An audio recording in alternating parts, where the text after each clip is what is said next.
My own son closed the door on me. Not slammed it, no. That would have meant emotion. He just clicked it shut, like I was nothing that belonged inside. I stood there holding everything I had left in one suitcase, and suddenly realized I had spent my whole life building a home. That was never mine. But here's what they didn't expect. When you take everything from a woman who has nothing left to lose, you don't break her. You give her permission. And what I built after that door closed is something they can never take again. People ask me when it was that I decided to stop being afraid, and I always tell them the same thing. It was the morning I stood barefoot in 3 inches of brown water, where my kitchen used to be, holding a damp photograph of my mother, and I laughed. Not because anything was funny. Nothing was funny. It was the laugh that lives below grief, the sound a person makes when they've run completely out of tears, and the body still needs to release something. That was the morning after Hurricane Celeste came through Palmfield, and that was the morning, though I didn't know it yet, that the rest of my life quietly began. My name is Ruth Calloway. I was 67 years old the day the storm took my house, and I had lived alone in that little yellow bungalow on Crescent Marsh Road for 11 years, ever since my husband Thomas passed from a heart condition that the doctors had been warning him about for longer than either of us wanted to admit. The house wasn't grand. It had 1 bathroom, a narrow hallway, a back porch that tilted sideways just enough to make guests nervous, and a garden I'd coaxed into something almost beautiful over a decade of mornings, with coffee and a trowel. The azaleas bloomed every March without being asked. I liked that about them. I always admired things that knew how to show up. I had been a pediatric nurse for 32 years, not the kind who swept in during emergencies and got the dramatic stories. I was the kind who remembered which child needed the grape flavor and which one needed a counting game to get through the needle. Small details, steady presence. That was me. When the clinic where I worked merged with a larger hospital system and quietly eliminated my position along with 14 others, they gave us a card with a gift certificate for a local restaurant and a handshake. I cried in the parking lot for 20 minutes and then drove home and made soup, because some of us cope by feeding people, even when there's nobody left to feed. I always admired things that knew how to show up. My son Daniel was 38 and lived about 4 hours south in a beach community called Loon Cove with his wife Priya. They had been together for 6 years, married for 3, and Priya had built a small but growing business around interior design, or, more specifically, around documenting interior design for an online audience that numbered, last I checked, somewhere north of 200,000 people. She was talented. I will say that plainly because it is true. She had an eye for light and proportion that I genuinely admired from a distance. From up close, I had learned to say less and observe more. When Daniel was finishing his graduate degree, I had given them money. $64,000. My retirement cushion, accumulated over 3 decades of night shifts and holiday overtime. Daniel had called it a loan, but the paperwork there was no paperwork, which was my fault as much as his said nothing of the kind. I gave it because he needed it, because he was my child, and you don't calculate interest on love, or at least I never thought you did. They used it to purchase a property in Loon Cove, a coastal craftsman-style home with a wraparound porch and those clean white walls Priya favored. I saw pictures. It was beautiful. I told him so. The hurricane came on a Tuesday. I had taped the windows and moved what I could to higher shelves, which turned out not to be high enough. The wind sounded like something alive and furious, something that had waited a long time to say something and was finally saying all of it at once. I sat in my closet with a flashlight and Thomas's old cardigan over my shoulders. And I prayed in that wordless way you do when words have left you. By morning, the roof over the back half of the house was simply gone. The garden was a lake. The azaleas were buried. Everything I had not picked up was soaked through, stained, or taken entirely. I found the photograph of my mother face down in the kitchen. It was wrinkled but intact, her young face, maybe 30 years old, standing outside a church I didn't recognize, smiling like she had a secret. I held it against my chest and stood in the ruin of the place. I had spent a decade making mine, and I thought I still have this. And then I thought I still have Daniel. I'll call Daniel. He'll say, "Come down." And for a few more hours, I believed that was enough. The bus ride took 9 hours. I sat near the window with my one rolling suitcase wedged in the overhead rack and my purse on my lap like I was guarding something precious, which I suppose I was the last bit of hope I had, wrapped in the ordinary shape of a mother going to her son. The seat smelled like someone else's lunch. The man beside me slept with his mouth open for most of Georgia. I watched pine trees give way to palmetto scrub and tried to imagine what Daniel's voice would sound like when he opened the door, how he might look at me, whether Priya would have made up the guest room. I ran through the details the way you do when you need something to look forward to. I needed it badly. Loon Cove was prettier than I remembered from the photos.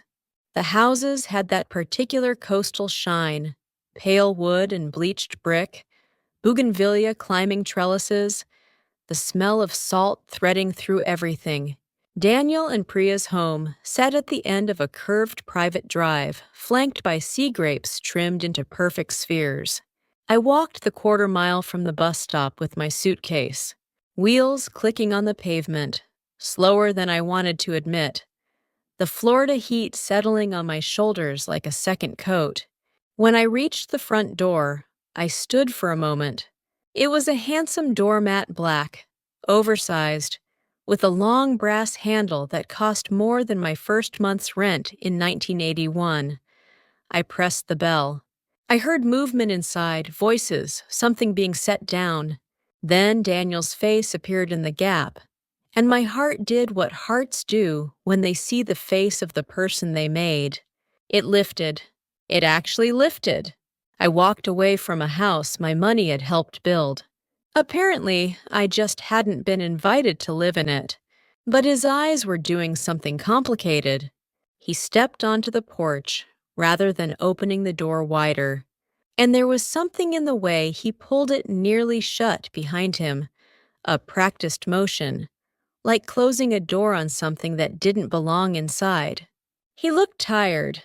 He looked like a man who had been told something about me before I arrived, and was now managing the awkward logistics of the information. "Hey, Mom," he said. "You made it." The way he said it, not with relief, but with the careful neutrality of someone resolving a scheduling conflict, told me everything I needed to know before Priya's voice reached us through the wall. "She was filming," Daniel explained. "A brand campaign."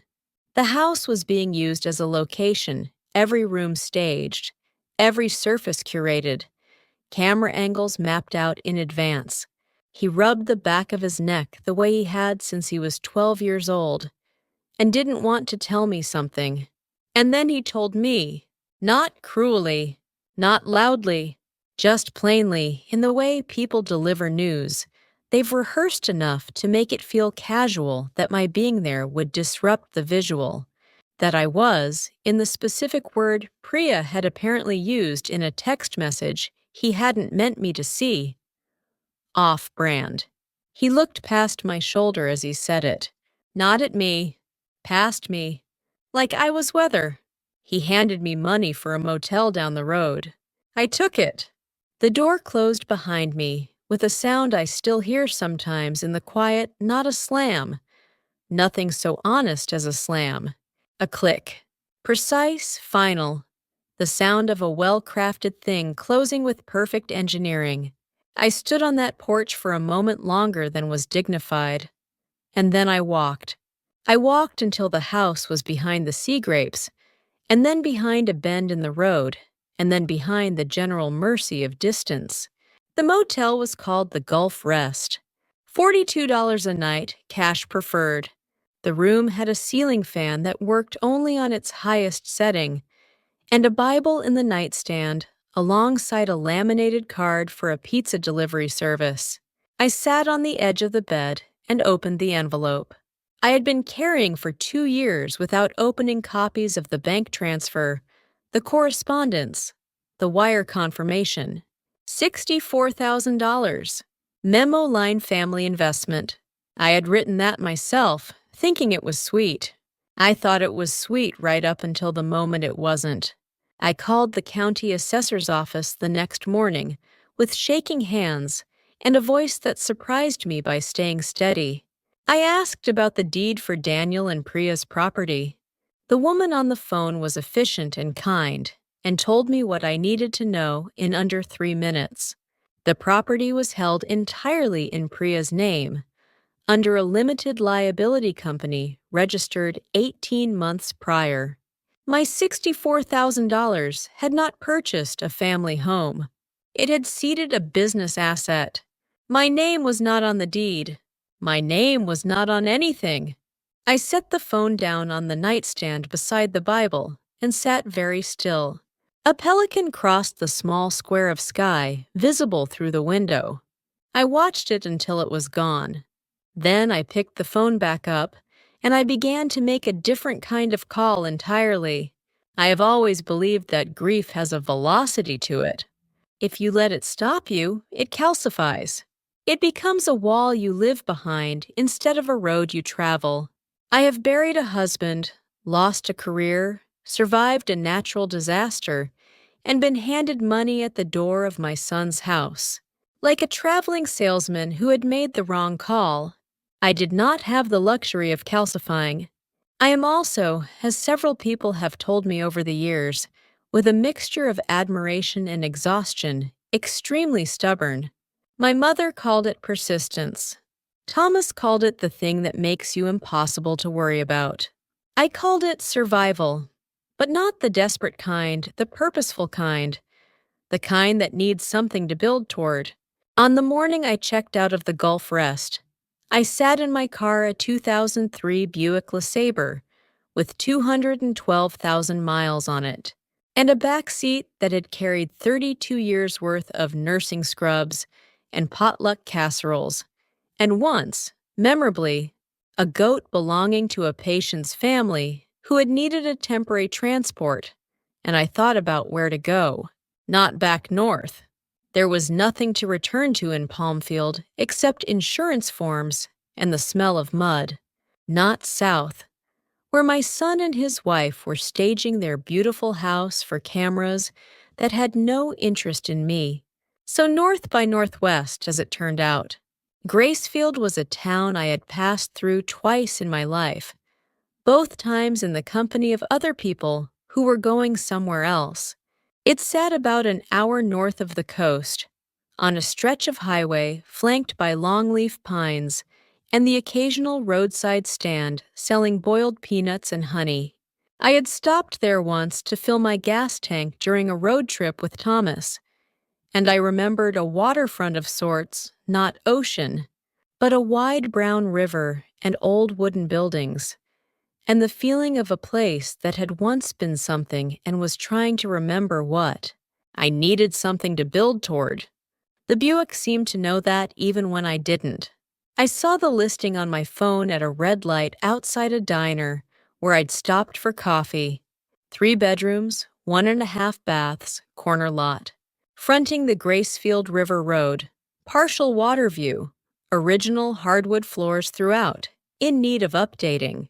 The photographs showed a house that had been beautiful once and was now in the extended middle of being forgotten paint blistered along the porch trim, a shutter hanging at an angle, a yard gone back to nature with the cheerful abandon of something no longer supervised.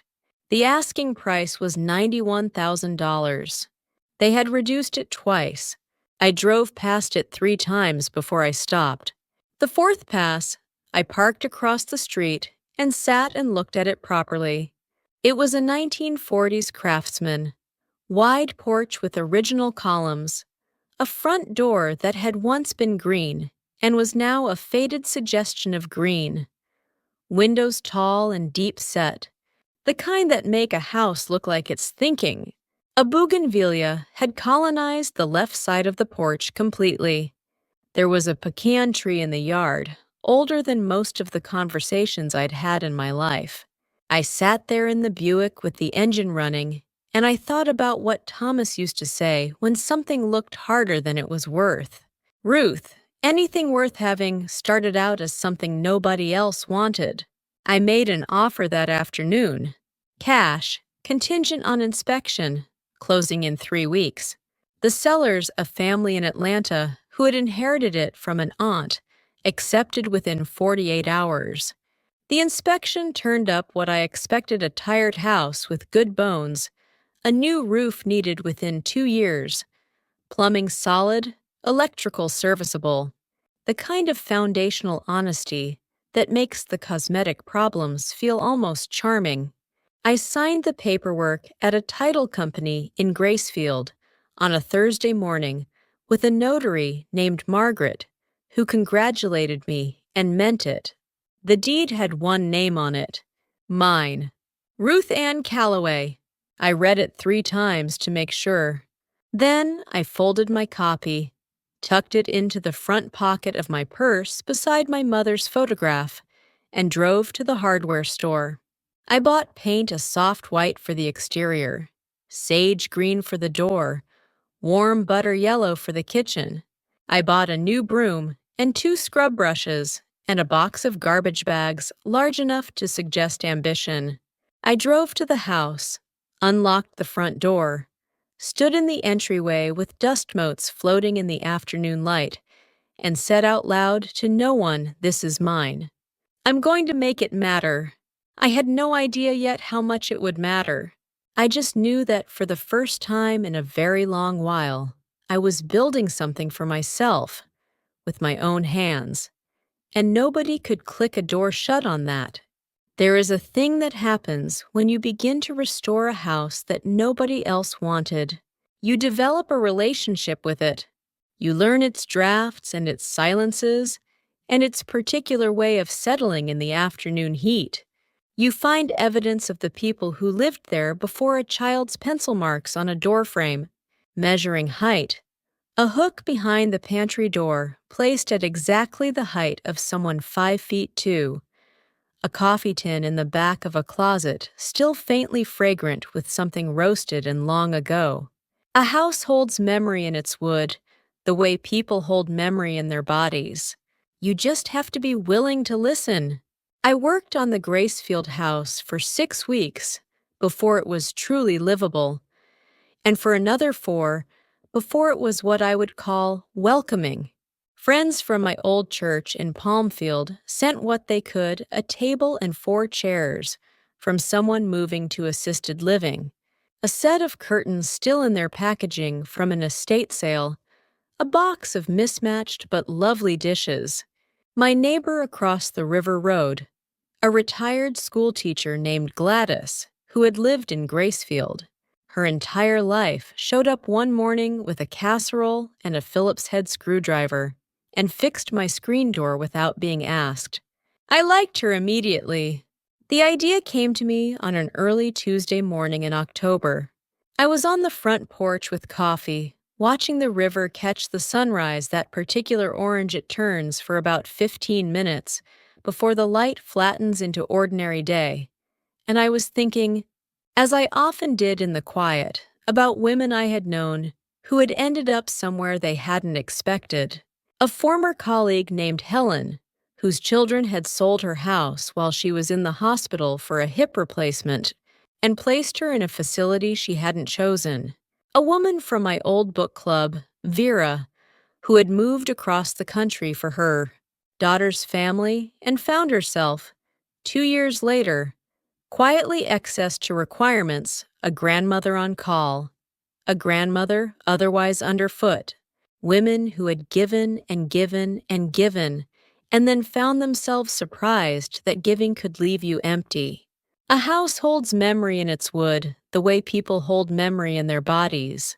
You just have to be willing to listen. I had 2 spare bedrooms. I had a kitchen big enough to cook for more than one. I had a porch long enough for rocking chairs I counted once 7, if you arranged them thoughtfully. I put a small notice in the Gracefield Community Bulletin, the kind posted on corkboards at the library, and the laundromat, and the feed store out on Route 9. It said simply, safe, affordable room available for women over 60 in transitional circumstances, meals included, Riverview, no application necessary. Just call Ruth. The first call came from a woman named Cecile. She was 71, a retired postal worker, originally from Louisiana, with a laugh like something you'd hear from the back row of a gospel choir. Her son had moved his family to Seattle, and in the course of that move, had made it clear not unkindly, she said, but clearly that there wasn't room for her in the new arrangement.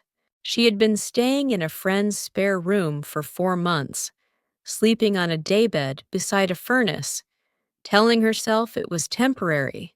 She arrived at the Gracefield house with 1 large suitcase and a cast-iron skillet she said had belonged to her grandmother and which she was not leaving behind for anyone. Cecile laughed when she saw the yellow kitchen walls. She said it was exactly the color of her childhood. She unpacked her skillet and made cornbread that first evening, and we ate it on the porch, watching the water go dark. And I thought this is what the house was waiting for.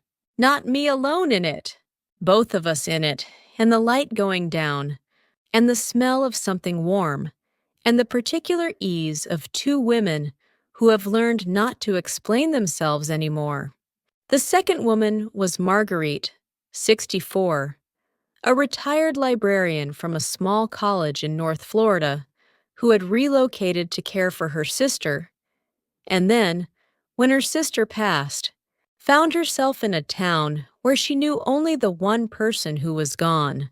She had a quiet way of moving through rooms and a habit of leaving books face down on surfaces because she was always reading 3 things at once. Within a month, she had reorganized my bookshelves by subject and added a small lending library to the front porch, a wooden box on a post, the kind you see sometimes in neighborhoods where people still trust each other. She painted it the same green as the front door without asking. I wouldn't have had it any other way. By November, there were 4 of us. By December, 5.